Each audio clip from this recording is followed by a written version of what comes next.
দর্শক, এই মুহূর্তে আছি শানকিবাঙ্গা বাজারে। এখানে প্রচুর পরিমাণে কোরবানির পশু উঠেছে, আপনারা দেখতেই পাচ্ছেন। প্রচুর পরিমাণে গরু উঠেছে। এখানে দাম মোটামুটি হাতে নাগালে আছে, অর্থাৎ 70, 80, 90, 1 লাখ, 1.5 লাখ এবং কি 2 লাখ, 5 লাখ পর্যন্ত গরু আছে, আপনারা দেখতেই পাচ্ছেন। আমি পুরো বাজারটা আপনাদের ঘুরে দেখাচ্ছি।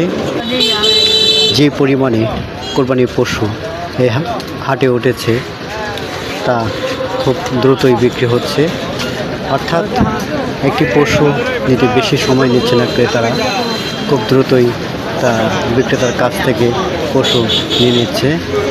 এবং দাম আগে বরাবরের তুলনায় এই বছর অনেকটা কমে গিয়েছে। হঠাৎ করে আজকের বাজারে হঠাৎ করে অনেকটা কোরবানির পশুর দাম কমে গিয়েছে, আপনারা বুঝতেই পারছেন।